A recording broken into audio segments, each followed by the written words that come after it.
Bonjour à tous, comment allez-vous? Bienvenue dans une nouvelle vidéo. Aujourd'hui on se retrouve pour parler d'un livre mais aussi pour parler d'un concept puisque j'ai testé l'audiobook.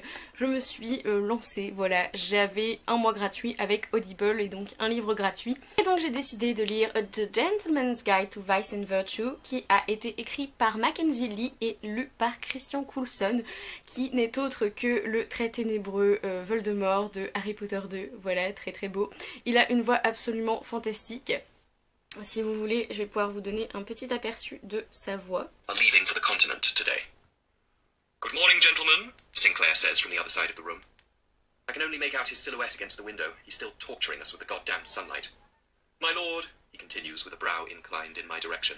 Un petit extrait du chapitre 1, c'était lu de cette manière avec beaucoup d'intonation, une voix très très agréable, donc j'ai évidemment beaucoup aimé mon expérience, parce qu'on m'avait demandé qu'est-ce que tu penses de l'audiobook, est-ce que tu pourrais faire un livre sur toi en train de tester un audiobook, et j'étais là genre oui, ok, pourquoi pas, apparemment ça a beaucoup tourné et en tout cas je suis contente de l'avoir fait parce que maintenant je pense que je vais passer à un audiobook par mois. Vous savez, avec Audible on a un abonnement et donc on a un crédit audio par mois. Je pense que je vais vraiment passer comme ça, de cette manière parce que c'était très très agréable d'écouter quelqu'un lire et de ne pas lire moi en fait, de ne pas utiliser mes yeux, utiliser mon cerveau, c'est pas du tout la même chose en fait, c'est pas la même fatigue au niveau des mal à la tête ou je ne sais pas quoi. C'était très très agréable parce que je pouvais l'écouter en marchant, je pouvais l'écouter dans le bus, etc. J'ai commencé d'ailleurs à l'écouter dans le bus et j'ai failli louper mon arrêt à la cause de la fin du chapitre 4. Et j'étais là genre... Les gens devaient se dire mais qu'est-ce qu'elle écoute, ça peut pas être une musique qui lui fait cet effet là quoi. J'étais vraiment à fond. Et je trouve que c'est très très agréable de me faire raconter un livre, qu'on me raconte une histoire, en fait j'aime vraiment beaucoup ça.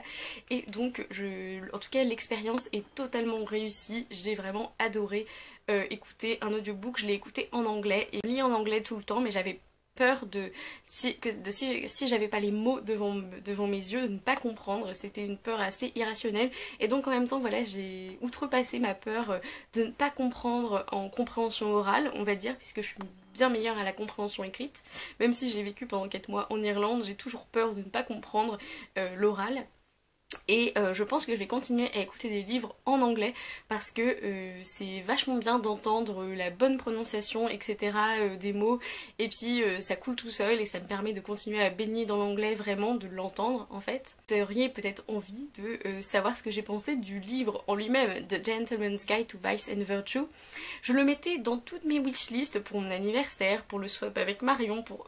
Partout je l'ai mis tellement je le voulais, j'en ai vu des très très très très bons échos et c'était totalement mon trip, mon délire. C'est à dire que c'était l'histoire de deux gars qui veulent faire le tour de l'Europe et qui vont se retrouver mais avec des merdes et tout et voilà, et ils vont se rendre compte notamment qu'ils sont amoureux l'un de l'autre. Donc voilà, c'est le 18e siècle, mais on a des gays au 18e siècle et c'est tellement bien. Voilà, je ne veux pas tout spoiler, mais en fait c'est l'histoire de Monty qui est le fils d'un lord, etc. Très très riche. Et il a son meilleur ami Percy. Et il va faire du coup son tour de l'Europe avec son meilleur ami Percy qui est métisse, donc va y avoir aussi des problèmes à cause de ça, surtout au XVIIIe siècle, hein, c'est encore pire. Beaucoup de personnes vont le prendre pour un esclave, c'est fantastique. Et il va aussi faire le tour avec sa sœur Felicity, je crois que c'est sa petite sœur, qui est complètement rebelle, badass, etc. que j'aime beaucoup dans son style, hein, plus ce style Lady Helen, vous voyez, hein, pas genre à se battre ou je sais pas quoi, mais vraiment à vouloir autre chose de sa vie que de servir le thé et avoir des réceptions avec les gens.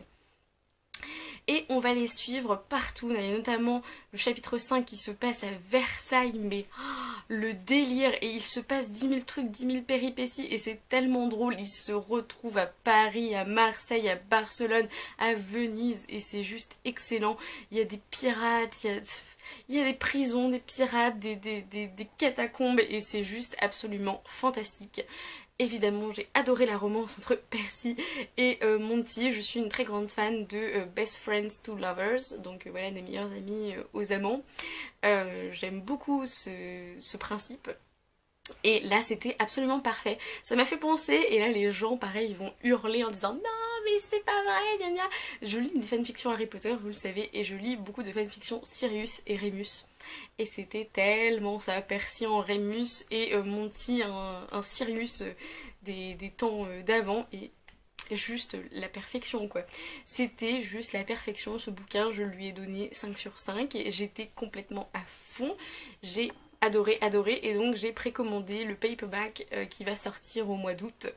Donc voilà, il arrivera au mois d'août et j'ai hâte de l'avoir en format papier, même si j'aimerais beaucoup, si j'ai envie de le relire, pouvoir toujours utiliser l'écoute de Christian Coulson, parce que ce mec, il m'a fait vivre le livre, mais à un point, je pense que j'aurais moins aimé si j'avais pas eu l'audiobook en fait. L'audiobook était vraiment génial et je pense qu'il est super bien noté. En tout cas, j'ai hâte de tester un nouvel audiobook, mais voilà, je pense pas que je ferai une vidéo complète dessus. Mais voilà, c'est mes sentiments sur l'audiobook. J'espère que cette vidéo vous aura plu. Si vous hésitiez à vous lancer, bah moi je vous conseille au moins de tester, voilà, Audible, ils ont un mois gratuit. Donc vous pouvez résilier votre abonnement après. Sinon l'abonnement c'est 10 € par mois pour un crédit audio, sachant que la plupart des livres quand même sont plus que 10 €. Il y a notamment un livre que j'ai envie de lire. J'ai vu hier qu'il était à 31 € ou un crédit audio. Donc je sais déjà ce que je vais utiliser, hein, le crédit audio. En tout cas, n'hésitez pas à vous lancer parce que c'est vraiment chouette. C'est une autre manière de voir la lecture et moi j'ai beaucoup aimé. J'aime beaucoup qu'on me raconte des histoires. Donc voilà. En attendant une prochaine vidéo, lisez bien, amusez-vous avec vos lectures et bisous.